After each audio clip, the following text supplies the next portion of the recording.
As the temps cool this season, we often face cold fronts and changing conditions known as foul weather systems. The same FWS acronym in foul weather systems is a helpful reminder to think about how to layer appropriately so you can focus on fishing and not on being cold and wet. F stands for foundation. The F is a reminder to think about setting your foundation, which is the first line of defense for comfort in all conditions. The foundation is the layer closest to skin, and in cold foul weather systems, it's typically referred to as a base layer. Here's the thing, the performance of every layer you wear is dependent on the one beneath it.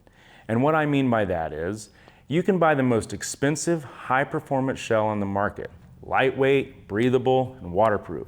However, if you're wearing cotton or something like that underneath it, you're essentially defeating all of the performative technology you paid for. W stands for warmth. Take a moment and consider the potential conditions and how warmth or heat enters the equation. In the summer months, obviously the goal is to dump heat. However, in cold foul weather systems, staying warm is critical, and changing weather conditions require that you have the ability to adjust your layering system as the conditions change to prevent sweating or shivering. Another variable to consider when thinking about warmth is how active you plan on being throughout the day. Are you going to be more or less stationary on the deck of a boat? Or are you going to be doing a bunch of hiking and walking to and from the water? We'll discuss this in a little more detail in just a few minutes. S stands for shell. The shell is your protective barrier from the elements such as rain, wind, snow, boat spray. This could consist of a water and windproof outer layer like a G3 guide jacket, a waders, the Pro Dry suit, or it can consist of windproof soft shells such as the Rogue hoodie and pant. These layers are typically worn as the outermost layer, and their main purpose is to cut wind and or keep you dry. So now let's talk a little more about all new pieces from our fall 2025 collection that are designed and developed to work in quiet harmony with each other so you can remain warm, dry, and comfortable from sunup to sundown on the coldest, nastiest, and fishiest days of the year. Let's start with setting the foundation. Sim Strata Collection is an all-new series of base layers available for men and women that come in multiple weights. Remember, the number one job of a base layer is moisture management.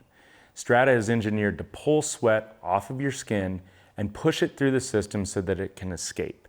That's what keeps you dry and comfortable instead of clammy and cold. We're going to start with the lightest member of the Strata family and what I consider to be the workhorse of the collection, the Strata 160 top and bottom. The 160 excels at the number one job of a base layer, which is again, moving moisture away from the body. The way it does it has everything to do with its construction.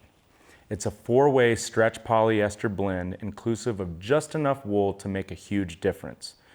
Wool provides warmth even when it's wet, and it has natural anti-odor capabilities. What I like about the 160 is it dries very fast, it does a great job of wicking moisture, and it fits very close to your body, and therefore provides a little bit of compression, which offers great comfort and excellent mobility. Moving up a weight is the Strata 200, again available in a top and a bottom. Similar to the 160, the 200 is constructed with a 4-way stretch polyester, and due to its channeled construction, it also does an amazing job of moving moisture away from the body. And it's a fantastic next to skin option for those colder days on the water. Now you might notice the collar on the 200 is scooped a little bit lower than the 160. And the reason for that is, in some cases you might actually want to wear a 160 as a base layer and a 200 on top. This thoughtful tweak to the 200's collar is to prevent stacking around your neck. Finally, the 330, top and bottom, designed for the coldest days. One thing to call out on the 330 is that this combo is not technically what we'd recommend using as a base layer, but it does work incredibly well as a mid layer in conjunction with either the Strata 160 or 200 as your base layer. The 330 is built with a DWR treated, highly wind resistant fleece that's highly breathable. To bolster the warmth, the 330 top and bottom are backed with a lofted fleece interior. Next comes warmth. That's your insulation layer. And here you've got a decision to make, natural or synthetic. So what's better? In essence, it's a personal preference. However, you might look at it like this. If synthetic insulation gets wet, it has the ability to dry relatively quickly. but it doesn't do nearly as well keeping you warm when it is wet.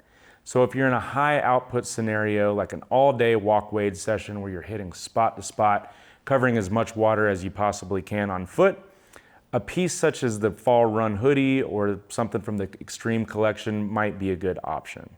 On the other hand, our all-new Midstream collection, which is available in a hooded jacket, a Henley, a vest, and a pant, which by the way is my new favorite pant to wear under my ProDry bibs, utilizes Lavalon wool insulation that's sustainably sourced from Europe.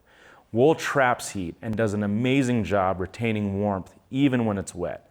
And it has an incredible clo value, meaning it offers serious warmth for the weight. Wool insulated pieces such as the all-new Midstream collection are perfect for cold, wet, low output fishing, such as posting up on your favorite steelhead run in cold and wet conditions for hours on end. Or maybe you're gonna float a really long stretch in a drift boat and you don't plan on anchoring up and doing much wading at all. Or maybe you're trolling in cold conditions and the majority of the day is watching rod tips waiting for the bite. So again, both natural and synthetic insulation achieve warmth. The right choice really just depends on how you're gonna be fishing for that day. The final piece is your shell, your G4 Pro jacket, G3 guide jacket, ProDry suit, your waders. Once again, that's gonna be your waterproof, breathable barrier to the elements. But remember, and if this is your only takeaway from this entire video, then we've succeeded. Your outer shell only works like it's supposed to work if what's underneath it's doing its job. If your foundation is moving moisture and your warmth layer is trapping heat without trapping sweat, then your shell can do what it was designed to do. Keep you dry, block the wind, and breathe.